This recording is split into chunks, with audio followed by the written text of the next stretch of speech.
By the time my mother-in-law called my daughter a burden, the candle beside the bread basket had already burned down to a puddle of wax, and the place card with Ava's name had been moved from the dining table to the narrow console by the china cabinet.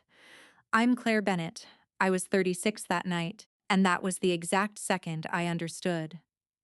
I was never going to win basic decency from people who treated kindness like an opening bid.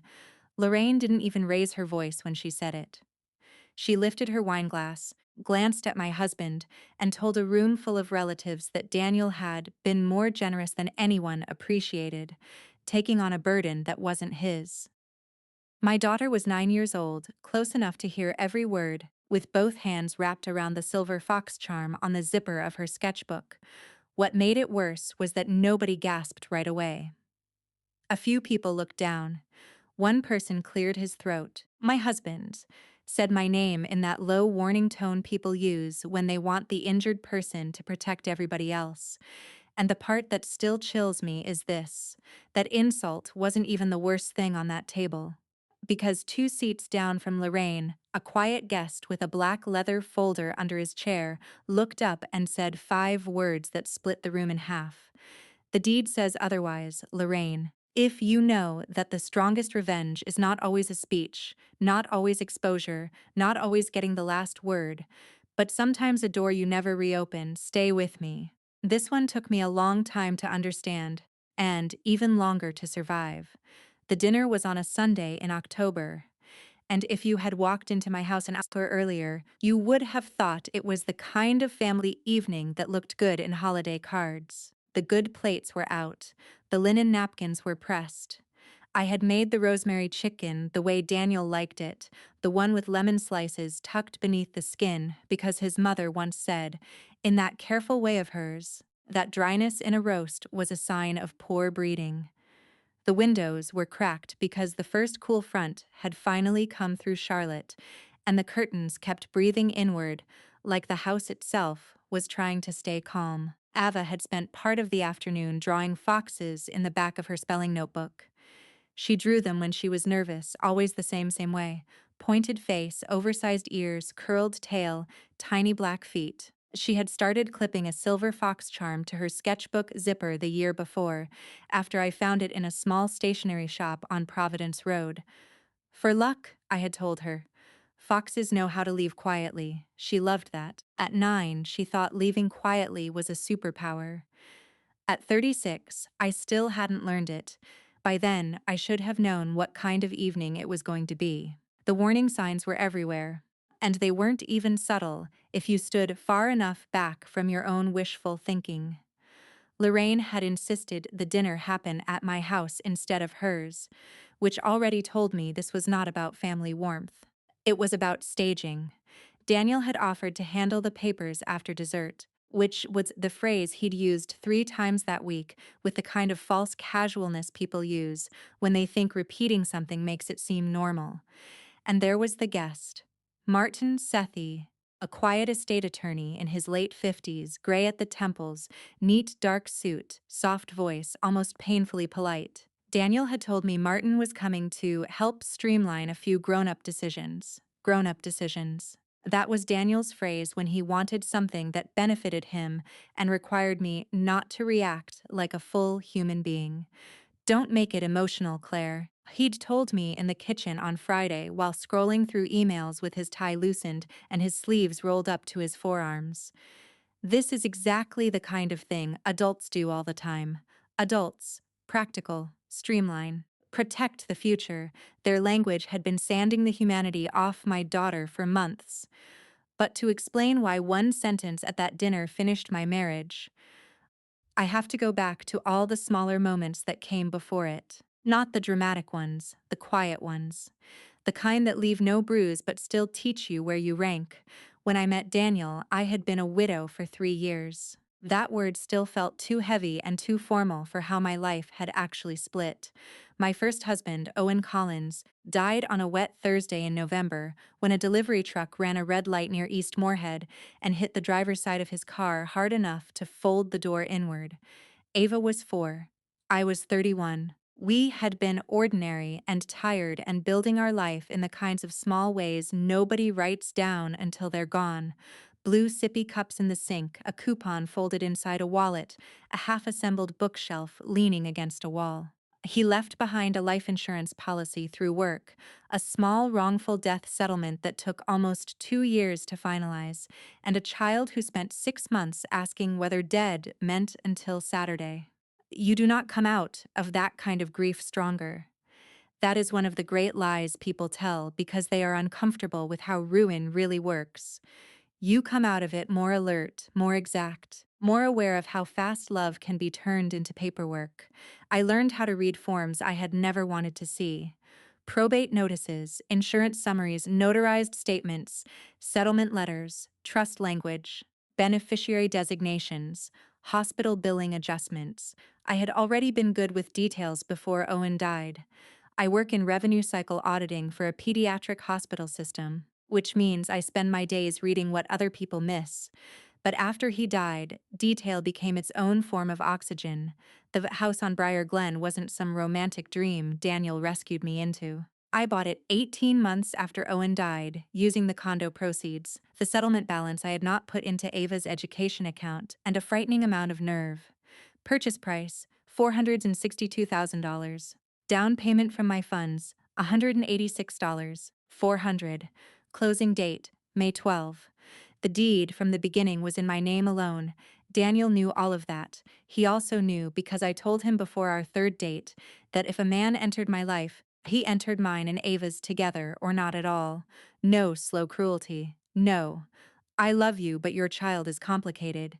No hierarchy in which my daughter was expected to smile gratefully while adults negotiated around her. He said all the right things then. He brought Ava a puzzle book, asked what color she liked best, sat on the floor and let her explain foxes to him with the solemn intensity only small children can manage. He looked patient. He looked safe. He looked like a man who understood that grief makes women suspicious, and that if he moved slowly enough, I might believe him. I did believe him. And that part still embarrasses me more than anything he did later. Not because trust is foolish, but because I had been so careful everywhere else. At first, Lorraine's coldness was easy to excuse.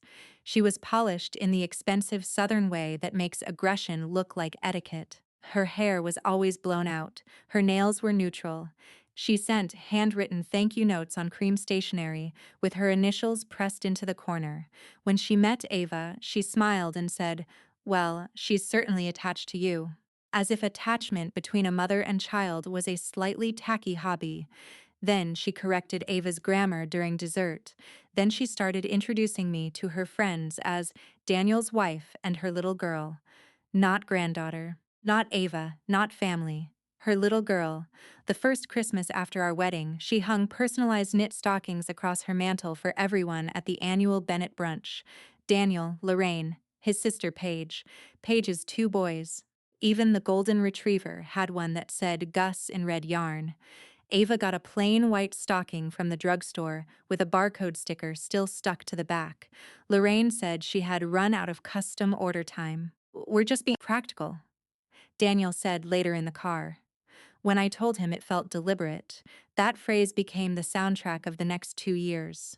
When Lorraine booked a family beach house in Kiowa and assigned Ava the trundle bed in the laundry alcove because children don't notice those things, Daniel told me they were just being practical. When the family photographer at Paige's anniversary party arranged all the real grandchildren on the front steps and asked Ava to step aside for one lineage shot, Daniel squeezed my elbow too hard and whispered that his mother didn't mean anything by it, they were just being practical. When Lorraine mailed Easter baskets to Paige's boys with embroidered names and sent Ava a cellophane-wrapped chocolate bunny with a CVS price sticker half torn off, Daniel said I was reading intention where there was only logistics.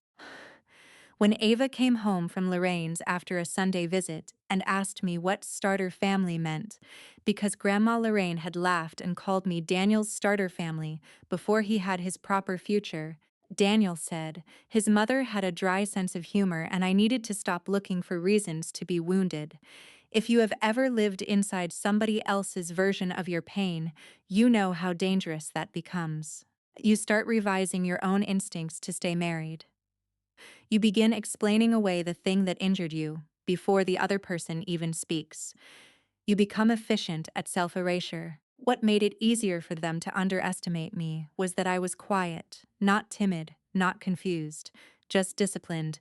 I don't shout when I'm angry. I get still. Daniel mistook that stillness for helplessness. Lorraine mistook it for breeding. Both of them made the same fatal mistake. They thought composure meant surrender. The money became an issue slowly. Then all at once, Daniel worked in commercial leasing for a regional firm. When we married, he presented himself as established, if not spectacular. Nice suit, leased Audi, perpetual talk about pipeline and pending commissions. I was not interested in rescuing a man financially, and I said that plainly. He laughed and told me he had no interest in being rescued. Within 9 months of our wedding, I had covered a $4,830 shortfall on one of his corporate card payments just until next month, then a $200 property tax estimate he had somehow missed. Then a $6,880 rehab bill for Lorraine after her knee replacement because Paige had just had so much on her plate, and Daniel said it would be easier if I floated it for 2 weeks. I kept records because I keep records of everything, not as ammunition, as habit, amount, source account, memo line, June 14, transfer to Daniel Bennett, $4,830, corporate Amex shortage, August 3. Transfer to Charlotte Orthopedic Rehab, 6,000s a Lorraine Bennett balance after insurance. September 19 cashier's check, 3,250s. Daniel desk fee and licensing renewal, October 7. Truck lease, auto draft, recovered from joint on operating account, $911. These things didn't ruin me financially. I made good money. I had no secret shopping addiction, no luxury debt, no appetite for impressing strangers. I budgeted. I invested. I still drove my 2018 Volvo because it was paid off and safe in the rain. But what the numbers did reveal was dependence. Not mine. His and dependence, when mixed with entitlement, becomes strategy faster than most women are willing to admit. The first time I realized Daniel and Lorraine were talking about my house as if it were a future Bennett asset, we were in Lorraine's kitchen on a humid July afternoon. And I was rinsing peaches at the sink while Ava colored at the breakfast nook. Lorraine was on the phone in the next room, not knowing I could hear her through the pass-through window. "Yes, but the house solves most of it," she said. "Once they formalize things, he'll have room to move. Right now, everything's tied up because Claire still thinks like a single mother. I remember the way the water ran over my wrist, cold and steady, while I stood there holding a peach I no longer cared about. Single mother. As if that were a flaw I hadn't corrected yet. When she came back in, she smiled at Ava and asked whether she wanted more lemonade. That was the first moment I felt something in me take one careful step backward, not out of fear. Out of view, after that, I paid attention differently. Daniel had always been careless with his devices. He would start emails on his laptop and finish them on the family iPad in the kitchen. He printed things from the upstairs office and forgot to collect them. He reused passwords. He assumed privacy because nobody around him seemed interested in facts. One Tuesday in September, I went upstairs to find the source of a humming sound from the printer and found 3 pages in the tray. The top page was a draft quitclaim deed. My address, legal parcel number, my name printed correctly. Daniel's full name beneath mine, with joint tenants with right of survivorship typed under the grantor language. The second page was an email confirmation from Rivers and Cole estate planning subject line. Sunday dinner, documents review. The third page was a bulleted note in Daniel's handwriting. Keep tone calm. Frame as simplifying. Mention future children. If Claire gets emotional, Lorraine can handle. I stood there holding those pages while the printer light blinked ready in the quiet room.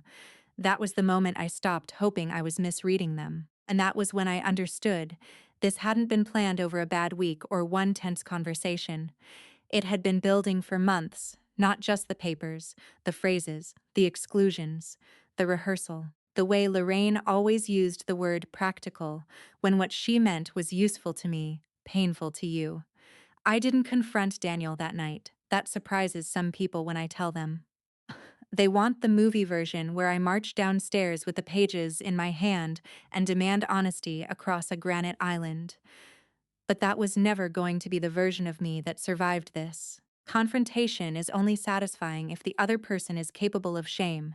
I needed information, not theater, so I did what I do best. I built a timeline. I saved the printed pages in a folder inside my work bag. I checked our shared calendar. Sunday dinner was listed for October 6, 6:30 p.m. with the note, Martin S. Finalize. The name stopped me because Martin Sethi was not Daniel's lawyer. He had handled the trust paperwork after Owen died, and later the closing on Briar Glen. Daniel had met him once briefly at a refinancing consultation I never pursued.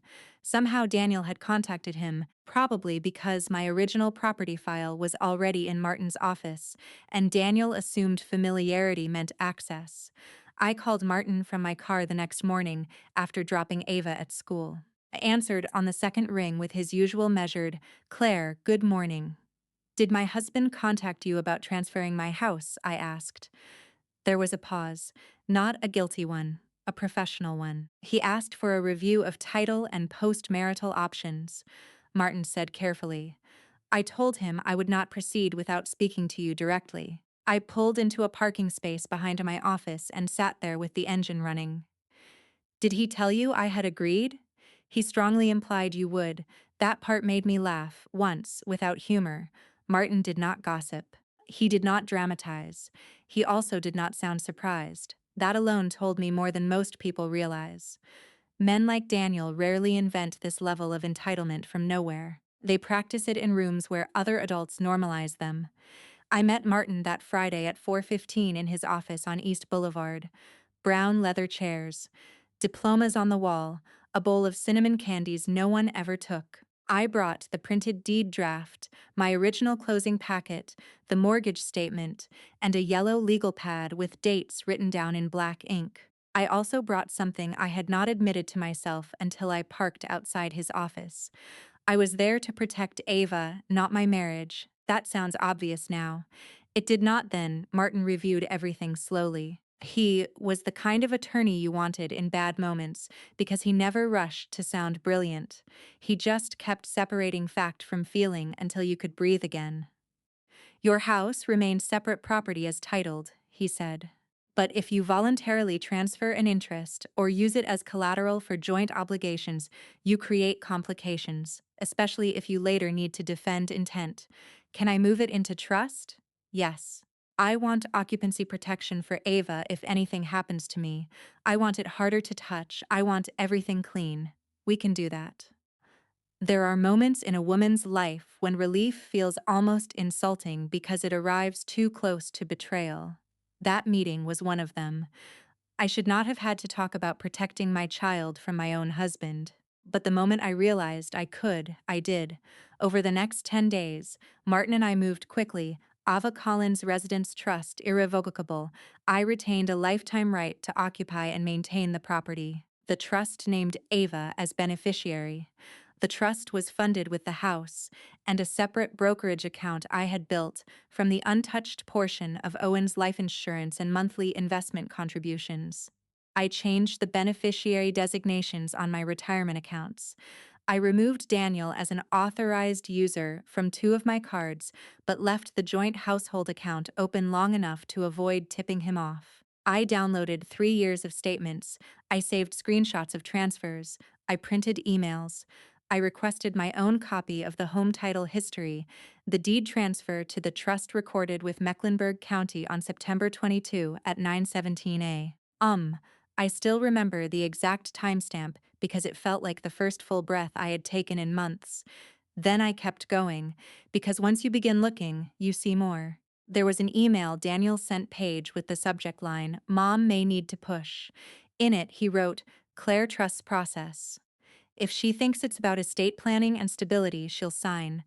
Main issue is not making this about Ava. There was a voicemail Lorraine left Daniel 3 days later that I only heard because he had connected his phone to the kitchen speaker while taking a shower and it auto-played when she called back.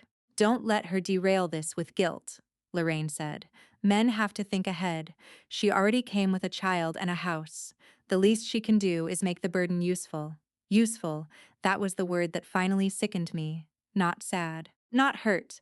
Sickened, Ava was not an obstacle to manage or a sentimental weakness to work around.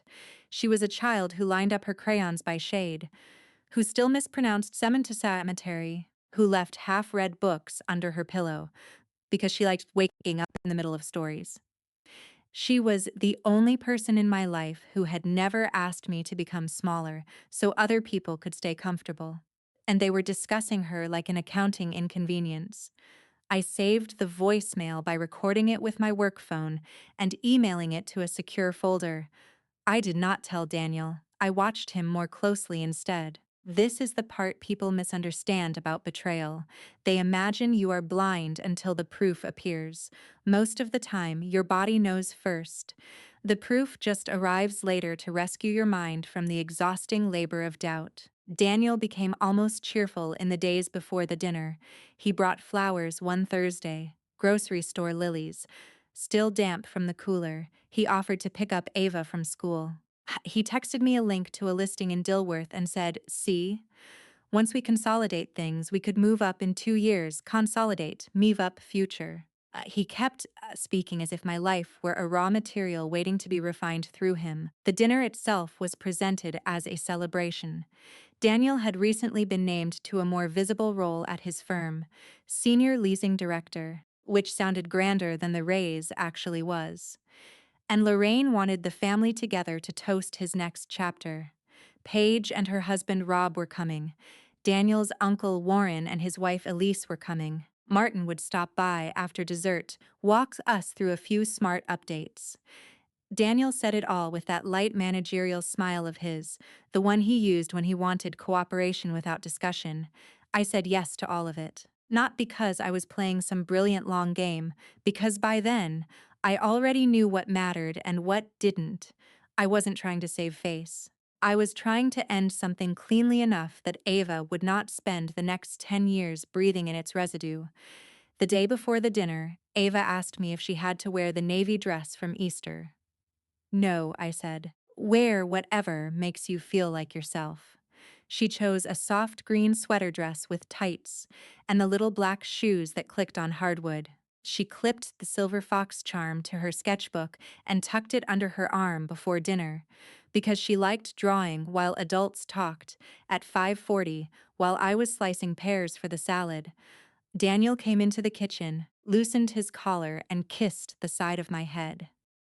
"Thank you for making this easy," he said. I remember setting the knife down before answering. "Easy for who?" He smiled like I was teasing. "For all of us." That is the sentence that returned to me later, around midnight, after the house was quiet and the locks had been changed. For all of us, men say that when what they mean is for me, by 6:25, the dining room looked almost beautiful enough to lie. Cream runner, brass candlesticks, my grandmother's serving platter, the framed watercolor of the marsh I had found at a consignment shop in Charleston the year after Owen died. Ava had helped fold the place cards. Her handwriting was still round and crowded, so I had written the names myself in dark blue ink. I placed hers between mine and Elise's, because Elise was kind and never corrected children just to hear her own standards aloud. At 6:32, when I came back from the kitchen carrying the salad, Ava's place card was gone. I saw it immediately because mothers notice absence faster than anyone. There was the clean space between my setting and Elise's. And over by the china cabinet, on the narrow console where I normally kept extra serving spoons, sat one salad plate, one water glass, and Ava's place card propped against the base of a lamp. I put the bowl down carefully. "Who moved this?" I asked. Lorraine, already seated, smoothed her napkin over her lap. I did. "Martin needs a proper chair, and Ava will be more comfortable over there while the adults handle paperwork." Ava had just stepped into the room behind me. I heard her shoes stop on the threshold, Daniel didn't look at me. It's just for the documents, Claire. There it was again.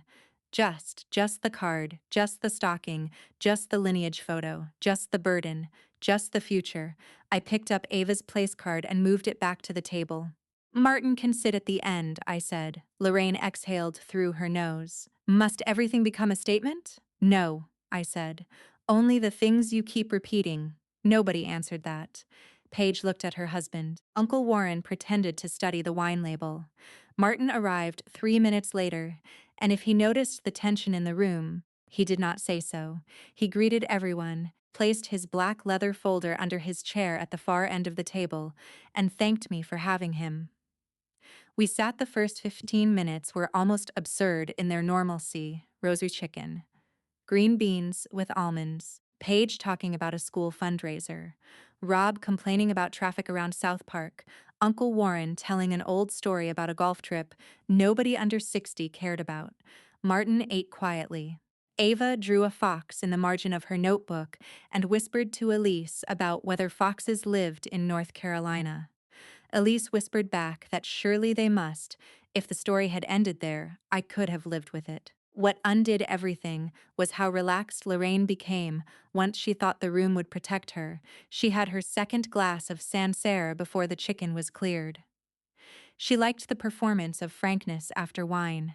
Not slurring, never vulgar. Just a little more convinced that social polish made cruelty sound true. Paige had asked whether Daniel and I had made progress on the planning conversation, and Daniel, without looking at me, said, "We're getting there." Lorraine laughed softly. "Claire has a sentimental streak." I said nothing. "It's understandable," Lorraine went on, cutting into her pear tart with the edge of her fork. "But at some point, families have to be realistic." There was that word again, wearing lipstick. Ava looked up from her sketchbook. Lorraine swirled her wine and smiled at Daniel with the kind of maternal pride that has less to do with love than ownership. "To be honest," she said, "you've already done more than enough. Not every man would marry a woman and take on a burden he didn't create." The room went quiet so fast it had a sound. Ava's hand froze around her pencil. The silver fox charm swung once and hit the edge of the table with the smallest metallic click. I looked at my daughter first. That's what I want to be clear about. I did not look at Daniel. I did not look at Lorraine. I looked at the child who had heard herself turned into a cost. Ava's face had not crumpled yet. She was in that terrible in-between stage children enter when the words have landed, but their meaning is still spreading. "Mom?" she said. Daniel said, "Mother," but before he could build one more soft wall around her cruelty, Martin Sethi set his fork down, lifted his head, and spoke into the silence with a voice so calm it cut cleaner than shouting ever could. "The deed says otherwise, Lorraine. 5 words, no force, no drama, just fact." I think everyone at the table felt the room tilt then, though only I knew in which direction. Lorraine blinked. "I'm sorry." Martin folded his napkin, placed it beside his plate, and looked at me for permission. I gave him the smallest nod. Daniel's expression changed first. Not to guilt, to confusion. Then to fear. Martin reached beneath his chair, pulled out the black folder, and set it on the table. He did not open it yet. "Mrs. Bennett," he said to Lorraine, still polite. "The property at 118 Briar Glen was transferred to the Ava Collins Residence Trust on September 22nd. Your son has no ownership interest in that home, and Mrs. Bennett has nothing to sign tonight." Paige went still. Rob muttered, "Jesus." Uncle Warren took off his glasses. Ava looked at me again, now not because she didn't understand, but because children can feel when adults have stopped pretending. Daniel found his voice first. "Claire, what is he talking about?" I turned to Ava. "Sweetheart, take your sketchbook to the den and put on your headphones for 10 minutes, okay? Mrs. Elise will come sit with you." Ava's eyes were wide, but she nodded. She stood, clutched the sketchbook against her chest, and I saw her thumb rubbing the silver fox charm the way she always did when she needed courage. Elise rose immediately and followed her out without a word. Then I looked back at the table. That was the moment the begging stopped. "You invited a lawyer to my house," I said to Daniel, "so your mother could pressure me into signing away an interest in the home my daughter lives in." Daniel put both palms on the table. That is not what this is. I almost smiled then, because by that point he had already lost the right to define reality. I reached beside my chair, picked up the cream folder I had placed there before dinner, and slid 3 documents across the table one after another. The draft quitclaim deed from the printer, the email confirmation from Rivers and Cole, the printed note in Daniel's handwriting. Keep tone calm, frame as simplifying, mention future children. If Claire gets emotional, Lorraine can handle. Lorraine's face changed color so subtly most people would have missed it, but I didn't miss details. That had always been their problem. Paige leaned forward and read the note. Daniel? He tried to laugh. It came out thin. You're making this sound sinister. We were trying to protect the future. No, I said. You were trying to repurpose my child's security into leverage. Lorraine straightened. That is absurd. We are talking about building a marriage. I reached into my folder again and placed a printed bank summary beside the deed. June 14th, $4,830 from my account to cover his corp court card. August 3rd, $6,880 to your rehab balance after Paige said she couldn't manage it. September 19th, $3,250 for his licensing renewal. October 7th, last year, $911 to cover his truck lease auto draft. Daniel's jaw clenched. Why are you reading out household support like I'm some kind of freeloader? Because you've spent 2 years letting your family describe me as a burden while living inside my generosity. There are sentences that leave a room forever divided into before and after. That was one of them. Lorraine's eyes sharpened. Nobody is living inside your generosity. Daniel has given that child his name socially, his time, his stability. She has a name, I said. Use it. The words came out so quietly, Paige actually flinched. Not because I was loud, because I wasn't. Lorraine lifted her chin. Ava, then. Ava complicates things. That is not cruelty. It is practical. And there it was, the family prayer, we're just being practical. For years I had heard that phrase used to excuse every reduction, every exclusion, every theft disguised as maturity. I looked at her and felt, very distinctly, the last thread of my marriage break. Practical, I said, is replacing a roof before storm season. Practical is updating insurance coverage. Practical is not moving a 9-year-old to a side table in her own house and calling her a burden because you want access to her mother's property. Nobody breathed. Martin finally opened the folder. He slid one page toward Daniel. This is the title record, he said, and this is confirmation of trust conveyance. I also have, at Mrs. Bennett's request, a written summary of all separate contributions to the property and household obligations from her individual accounts. Daniel stared at the documents as if paper itself had betrayed him. Claire, he said, softer now, why would you do this without telling me? That question almost impressed me with its audacity. Why would I protect my child without first consulting the people trying to strip her security away? I folded my hands in my lap because I needed them steady. Because I found the deed draft in the printer tray, I said. Because your mother left you a voicemail saying I should make the burden useful. Because you emailed your sister that if I thought this was about estate planning and stability, I would sign. Because you kept asking me to be an adult while planning around my daughter like she was a stain on the furniture. Paige's face snapped toward him. Mom said what? I turned one final page around, a typed transcript of the voicemail, with the audio file name printed across the top. Lorraine went completely still then, which is what certain people do when they realize charm has failed and facts are in the room. Are you recording private calls now? She asked. No, I said. I'm preserving evidence. That line did more damage than anger could have done. Daniel pushed back from the table. This is unbelievable. You're acting like we were trying to steal from you. I met his eyes for the first time that night. You were. Not steal. Plan. No, I said again. Steal with better share stationery. Uncle Warren let out a low breath that almost sounded like a laugh before he caught himself. Lorraine turned to Martin. This is inappropriate. We invited you here under one understanding.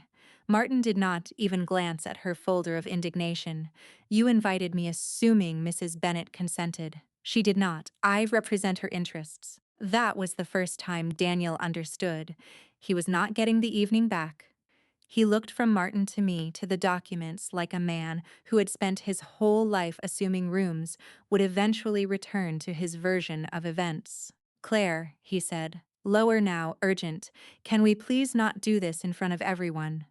That request, more than anything Lorraine had said, showed me exactly who he was.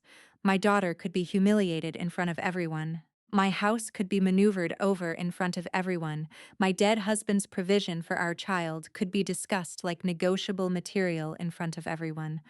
But truth? Truth was suddenly too private. I leaned back in my chair and spoke softly enough that everyone had to listen. You confused my patience with permission. That was the line people repeated to me later. Paige told me months afterward she still heard it in her head some nights. Because it was not theatrical, it was final. Daniel's face went blank. I kept going.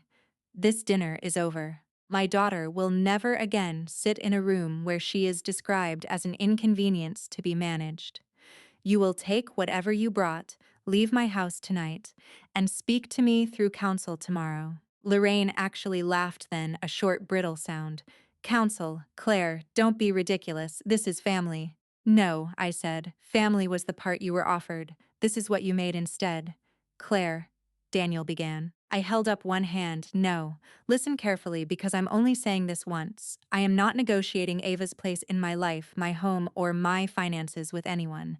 Not your mother, not you, not under the word practical, not under the word future, not under the word marriage. You do not get another audience with her while you still think cruelty is management. There are people who can absorb evidence and feel remorse. There are people who absorb evidence and look only for a way back into control. Daniel, even then, was still calculating. This is because of one comment, he asked. You're blowing up our marriage because my mother said something inappropriate? One comment. That was how he intended to shrink the entire structure. I shook my head. No, I am ending this because tonight proved what the rest of the year had already documented. The side table, the beach house trundle, the Christmas stocking with the barcode, the lineage photo, the voicemail, the deed, the note in your handwriting, the fact that you let her say burden and expected me to keep dinner moving. It was never one comment. It was a system. Paige covered her mouth. Rob stared at Daniel like he was seeing him without costume for the first time. Lorraine stood. I will not sit here and be vilified in front of my own family by a woman who never understood how this family works. I stood too. You're right. I didn't understand it soon enough. That silenced her more than any accusation because it was true. I had misjudged the design. I thought the cruelty was incidental. It wasn't. It was structural. I thought if I loved Daniel consistently enough, if I hosted well enough, if I remained composed enough, the edges would soften. But some families do not use warmth to invite you in. They use your efforts to measure what they can take. From the den, I could hear the faint hiss of Ava's headphones. Martin rose quietly and began gathering his papers. He had done his job. He did not need to witness the part after. Daniel looked at him with open disbelief. You can't just walk into my house. And Martin paused. It is not your house. That was not one of the 5 words from before, but it landed just as hard. If this were the kind of story people invent for attention, somebody would have thrown a glass then. Lorraine would have slapped the table. Daniel would have shouted. But real collapse is often much quieter. It sounds like chairs moving back. Someone reaching for keys. A sister saying, Mom, please stop talking. A child's cartoon still playing in the next room, while a marriage comes apart beside cooling plates. Paige was the first to stand beside me. Not dramatically. Not with a speech. She looked at Daniel and said, Did you really think this was okay? He raked both hands through his hair.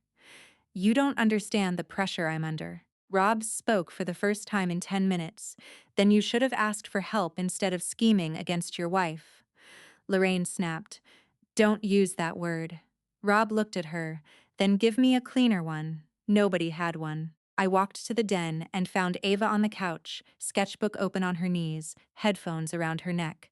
She looked up immediately. "Are we okay?" she asked. Children always ask the most exact question, not what happened, not why is Grandma mad, not are we leaving, are we okay?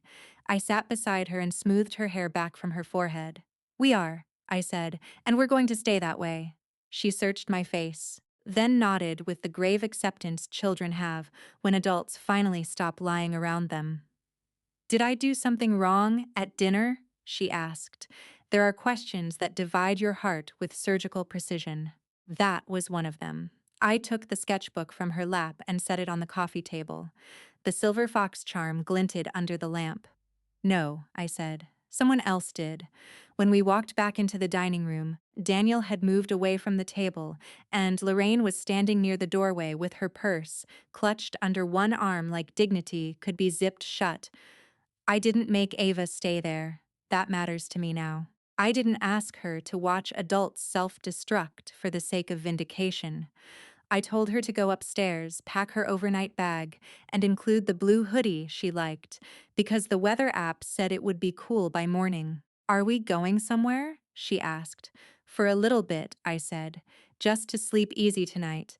That had not been my original plan. I had wanted Daniel to leave and the house to stay undisturbed. But once I saw the way he kept pacing the dining room, the way Lorraine's voice had sharpened into that dangerous thin register, I chose peace over possession for the night. There are moments when staying to prove a point costs more than leaving with clarity. Ava went upstairs. I turned back to Daniel. You can pick up clothes tomorrow between 10 and noon with your attorney present or with Martin's office notified in writing," I said. "If you enter the house outside that window, I will treat it accordingly." Lorraine scoffed. "Accordingly? Claire, enough with the legal theatrics." I picked up my phone from the counter and placed it on the island between us. "There is a locksmith scheduled for 8 tomorrow morning," I said. "So no, not theatrics. Sequence." That was when Daniel finally looked frightened in a way that had nothing to do with property. He had expected tears. Delay. Appeal. Maybe a night of cold silence followed by compromise over coffee. He had not expected procedural calm. That is the thing people never tell women about boundaries. They sound coldest to those who benefited most from your warmth. "Claire," he said, and now there was real panic in it. "Please don't do this tonight. Mom went too far, we can fix this." I looked at him. "No," I said, "you can regret it. That is not the same thing." He stepped closer, lowering his voice the way he did when he wanted intimacy to cover manipulation. "I love you." It was such a poor sentence for that room that I almost pitied him. If he loved me, he would have protected my child when his mother tested the first edge. If he loved me, he would not have drafted deed language behind my back. If he loved me, he would not need a public catastrophe to discover his own limits. So I answered him with the most truthful thing I had left. "You loved access." I don't know whether that hurt him. I didn't stay to find out. I took Ava's overnight bag from the stairs when she came down. I took my purse, my work laptop, the cream folder, my phone charger, the small tin box where I kept passports and birth certificates, and the framed photo of Owen holding Ava as a baby, not out of sentimentality, but because I had learned never to leave important history in a hostile room. As I moved through the foyer, Lorraine made one final attempt to reassert the old order. "You are overreacting," she said. "For heaven's sake, Claire. Every family says things in private. Mature women do not turn one hard evening into a war." I put my hand on the doorknob and looked back at her. "This didn't become a war when I set a boundary," I said. "It became one when you decided my daughter was the price of entry. Then I opened the door. That was the real revenge. Not the documents, not the exposure, the refusal." I drove Ava to my friend Nina's guest suite in Matthews because she had texted me 3 hours earlier after I sent her a one-line message, "Can we come tonight?"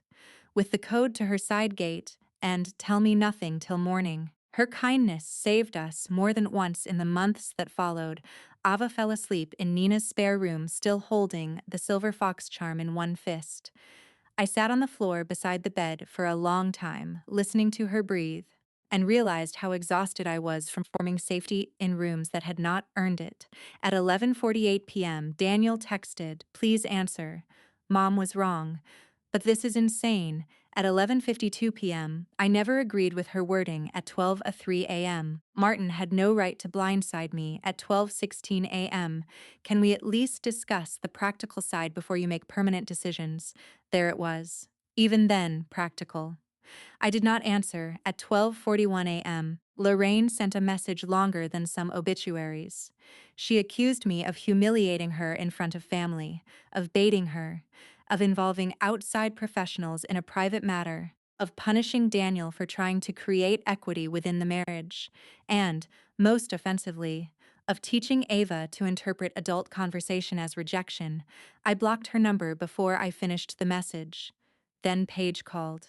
I almost didn't pick up. I was too tired to sort sincere remorse from reputational cleanup, but I answered. When I heard her crying, I knew which one it was. "Claire," she said. "I'm so sorry." I leaned my head against the wall outside Nina's guest room. "I know you didn't say it," I told her. "That doesn't matter. I sat there. I've sat there for years and let her say things because it was easier. I should have stopped her long before tonight. That mattered.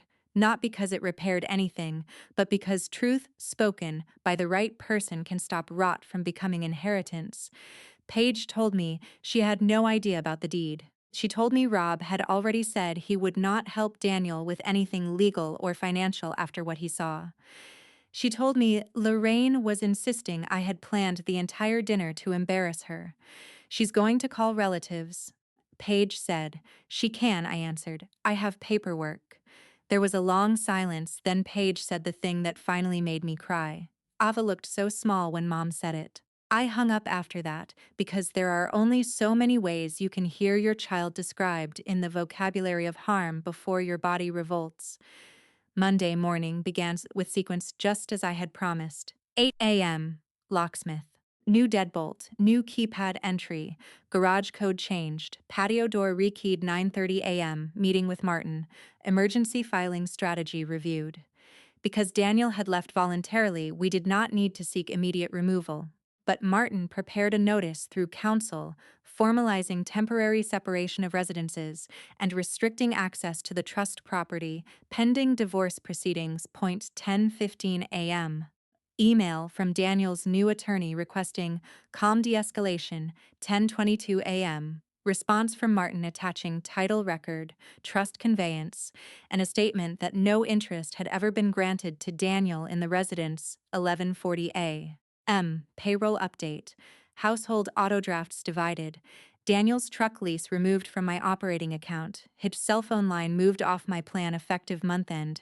Streaming services. Honestly, I almost laughed doing that one, because there is something surreal about canceling a family Spotify plan after preserving evidence of attempted property manipulation. At 12:05 p.m., I forwarded one email to Daniel's attorney, copying Martin. Attached, please find summary of separate contributions advanced by Mrs. Bennett for Mr. Bennett's professional expenses and familial support obligations from June of last year through present. These records are provided for clarity should reimbursement or equitable narratives later be raised inaccurately. Clarity. I used their favorite language when it suited facts. The fallout came in waves. First, the frantic calls. Daniel from unknown numbers after I blocked his cell. Lorraine from Paige's phone until Paige stopped letting her. Uncle Warren once, only to tell me quietly, "For what it's worth, your mother-in-law has confused force with wisdom for 40 years. Then the fake apologies. Lorraine sent flowers to my office with a card that read, "Regret is not admission, but I regret the tone of Sunday." That was the entire note. Not the content. The tone. I had the flowers left in the hospital lobby for anyone to take home. Daniel sent a 3-page email that included the words misunderstood, overwhelmed, future-oriented, and family strain, but not once did it say, "I am sorry I let my mother call your daughter a burden." That omission told me everything. Then the relatives switching sides, some did it quietly, with texts that began, "I didn't know the full story." Some did it shamelessly, after Lorraine's narrative started failing. Because that is the problem with polished people who believe they control reality. Once the documents circulate, performance gets expensive. I did not send the voicemail broadly. I want to be very clear about that. I was not interested in spectacle. But when Lorraine told two cousins at a church luncheon that I had become unstable over routine estate planning, Paige called me, furious, and asked whether she had my permission to correct the record. I told her she could say whatever was true. By the end of the week, Paige had played the voicemail for exactly 3 people: her husband, Uncle Warren, and Lorraine's older sister Janice, who then called Lorraine and apparently said, "You called a child useful? Have you lost your mind?" That was enough. Truth rarely needs a billboard. It just needs one room where it isn't interrupted. Ava asked about Daniel twice in the first month. The first time was 4 days after the dinner when she found his coffee mug still in the cabinet. "Is he coming back?" she asked. I crouched beside her in the kitchen and chose honesty that a child could carry. "No," I said. "He made choices that were not safe for our family." She nodded slowly. "Because of what Grandma Lorraine said? Because of what he allowed?" That distinction mattered to me. I wanted her to understand, early and clearly, that cruelty is not committed only by the loudest person in the room. Sometimes it is protected by the quietest one. The second time she asked was after school 2 weeks later. "Was I the problem?" she said. "Those words will probably stay under my skin until I die." I pulled the car over on a side street lined with red maples, turned off the engine, and looked at her fully. "No," I said. "Some adults wanted things they had no right to want, and instead of admitting that, they talked about you like you were in the way. That is about them, never you." She touched the silver fox charm on her backpack and looked out the window for a while. Then she said, "I didn't like Grandma before dinner anyway." I laughed so suddenly I startled both of us. Children are often the last to be fooled. The legal process itself was less dramatic than people imagine and more exhausting than television ever shows. There were no grand courtroom speeches, no surprise witnesses, no judge gasping at a voicemail, just filings, disclosures, inventory schedules, negotiation letters, and the long administrative grind of disentangling a marriage in which one person had mistaken emotional labor for his natural resource. Daniel initially pursued what his attorney called a fair marital interest in appreciated residential value, which was a polished way of trying to touch the house without saying the word house too many times. Martin shut that down with title history, trust conveyance dates, my source of funds documentation, and evidence that all principal, maintenance, and capital improvements had been paid from my separate accounts or traceable premarital funds. Then Daniel raised the issue of his contributions to family formation, a phrase so ridiculous I read it twice to make sure I wasn't misunderstanding. Martin's response was one sentence longer than necessary, which told me he was irritated. "Emotional contributions do not create title." That one nearly deserved framing. In the end, the formal financial outcome was simple. Daniel got what was his retirement, his vehicle, his clothes, his half of the modest cash balance in the joint operating account after household expenses were reconciled. He did not get the house. He did not get reimbursement for imagined equity. He did not get access to the trust. And once the record of my advances to cover his obligations surfaced, he very quickly lost interest in trying to paint himself as the more stable financial partner. His firm, I later learned, did not love being drawn even indirectly into a separation involving allegations of asset pressure and undocumented personal shortfalls. He kept his job, but the promotion stalled. 2 listings fell through that winter. One of his partners, whom I had met twice at Christmas parties, sent me a short message that said only, "I'm sorry for what you've had to navigate." I never replied, but I saved it, not as leverage, as proof that truth had traveled farther than Daniel expected. Lorraine tried one more angle in December. She mailed Ava a gift box. Inside was a cashmere scarf in the wrong color, a children's devotional, and a note in her careful slanted handwriting that read, "Families sometimes say hard things when trying to protect what matters most. No apology. No accountability. Just the same old self-exoneration in prettier clothes. I did not give the box to Ava. I mailed it back unopened with one typed line on plain white paper. This address is no longer available for your version of family. That sentence cost me less than the postage and gave me more peace than 3 years of accommodation ever had. Around Christmas, Daniel began what I think of now as the late-night philosophy stage of failure. Men who lose access often become poets of ambiguity. He started emailing around 11 p.m., then 1 a.m., then 2:17 a.m., as if insomnia made him profound. I miss our life. I know I failed you in moments. Mom has always been difficult, but cutting us off forever seems extreme. Can't adults find a middle ground? I read every message once, forwarded them to a separate folder, and never answered. Middle ground is a beautiful phrase when two people want peace. It is a trap when one person wants continued access to harm. The first holiday without the Bennetts was quieter than I expected, and lonelier in the ways I had anticipated. There is grief even in the correct decision. I missed the idea of the family I had tried to build. I missed the version of Daniel from the beginning, the patient man on the living room floor, doing puzzles with my daughter, though by then I understood that people are not only what they can perform in courtship, they are what they permit once comfort replaces effort.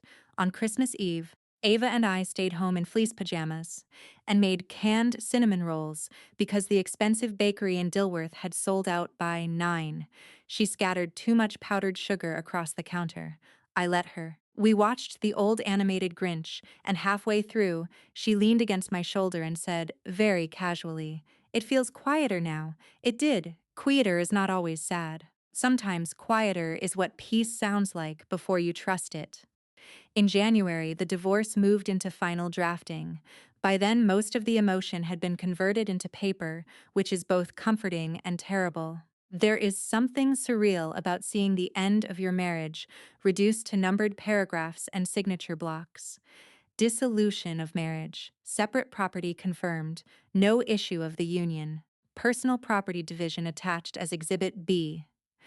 It looked so neat, the dismantling of a life. I signed in blue ink on a Thursday morning at 10:12. The clerk filed it the following Tuesday. Daniel sent one final message after the judgment entered. I never wanted to lose you. I stared at that sentence for a long time. Then I deleted it, because what he had wanted and what he had protected were never the same thing. The strangest part of the aftermath was how many people wanted comfort from me. Relatives who had stayed silent called to say the whole thing was just so tragic. Friends of Lorraine's wanted me to know she was struggling deeply. One cousin I barely knew sent a text, asking whether, now that everyone had learned a lesson, I might consider letting bygones be bygones for Ava's sake. That one made something in me go cold in a useful way. There is always somebody willing to volunteer a child's well-being in service of adult reconciliation. I wrote back once. Ava's sake is exactly why there are no bygones here. After that, the requests slowed. People eventually adjust to the version of you that no longer negotiates your own erasure. Spring came back to Briar Glen in stages. First the camellias, then the dogwoods, then the stubborn weeds between the patio stones Daniel had always promised to pressure wash and never did. I hired a landscaping company with my tax refund instead. I replaced the dining room chairs because I could not stand the sight of the one where Lorraine had sat. Ava chose the fabric for the new cushions, a pale green with tiny white leaves that reminded her of foxtrails, she said. I let her pick. On the first Sunday in April, I set the table for two, not as a performance, not as some cinematic act of reinvention, just dinner, roast chicken again, because I refused to lose a good recipe to bad people. Ava brought her sketchbook to the table and clipped the silver fox charm to the water pitcher for luck. Sunlight slanted through the dining room windows. No one moved her seat. No one corrected her fork grip. No one spoke about future children or practical realities or the burden of love that wasn't biological enough for their tastes. Halfway through dinner, Ava looked around the room and said, "I like this better." "So do I told her, and I meant it with my whole body. Months later, long after the legal pieces were finished, I saw Lorraine once by accident in the parking lot outside Harris Teeter. She was loading orchids into the back of her SUV, still immaculate, still wearing those soft camel coats that made her look like somebody's respectable board member. She saw me, froze, looked older, smaller, somehow. For one suspended second, I could almost feel the old script reaching for me. Be graceful, be civil, smooth it over, make yourself easier to consume. Then I remembered the side table, the barcode stocking, the voicemail, my daughter asking if she had done something wrong. I gave Lorraine the kind of nod you give a stranger who has asked nothing and gets nothing. Then I got into my car and left. That, too, was a boundary. There's a detail I haven't mentioned yet, because as I didn't understand it until much later. 2 days after the dinner, when I went back to the house with Ava after the locksmith finished, I found her original place card in the drawer of the console by the china cabinet. The one Lorraine had moved. Dark blue ink. Ava Bennett, because that was the name Daniel had once joked we should all share for simplicity.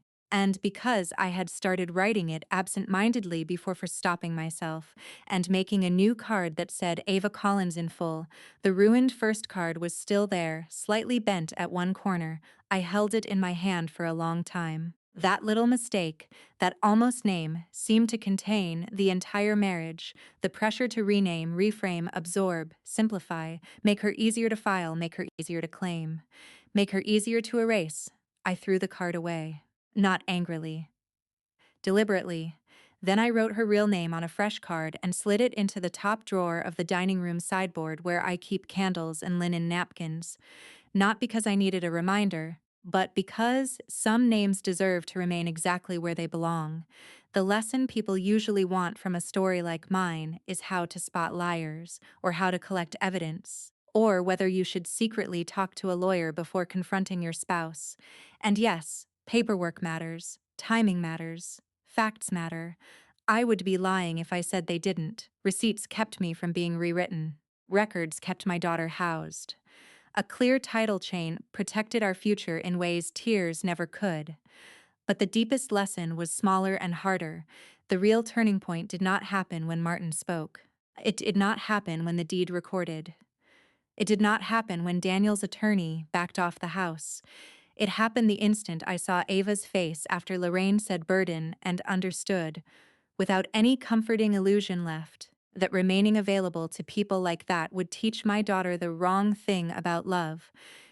Children build themselves from what their mothers normalized. If I had stayed, if I had bargained, if I had accepted one magnificent apology and a year of better behavior, Ava would have learned that family is where you absorb humiliation until the offender feels ready to be decent. She would have learned that politeness matters more than safety. That a man can let someone wound you deeply and still call himself your home. I could not give her that education, so I gave her a closed door instead.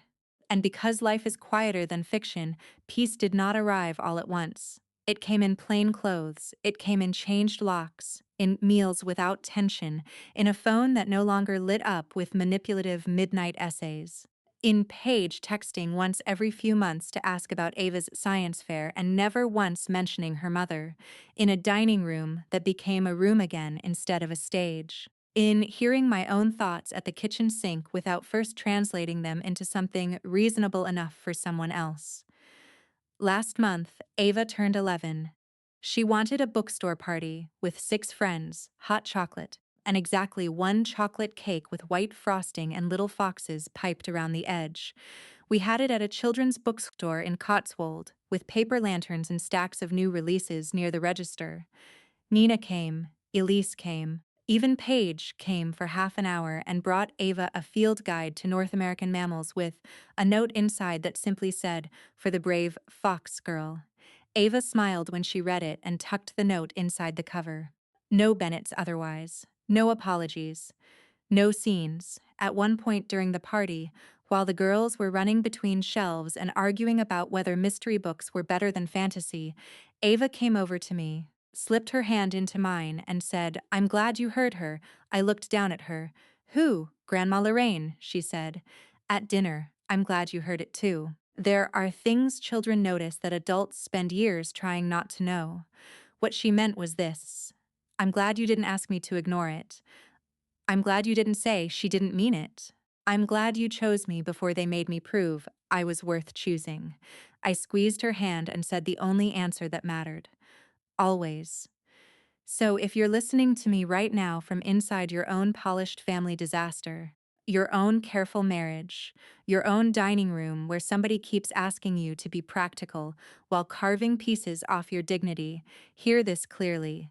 The first time someone asks you to make a child comfortable inside contempt, you are not negotiating family harmony, you are negotiating damage. And the calmest revenge in the world is often not exposing every lie to every person who ever doubted you. Sometimes it is simpler, harder, holier than that. Sometimes it is learning exactly what the truth is, putting it in order, protecting what is yours, and then refusing to stand at the table one more minute. I didn't win because Lorraine was embarrassed. I didn't win because Daniel lost access to my house. I didn't even win because the paperwork favored me, though. I thank God every day that I knew enough to get the paperwork right. I won because my daughter no longer has to wonder whether love will seat her at the table and then move her aside when the adults start talking. I won because my home is quiet now. I won because when Ava clips that silver fox charm to her school bag every morning, she is not learning fear. She is learning discernment. She is learning that leaving quietly is not the same as disappearing. It is choosing where your life will and will not be handled. And if this story stayed with you, stay close. Not for drama, for clarity. Sometimes the strongest thing a person can say is nothing at all after the door closes.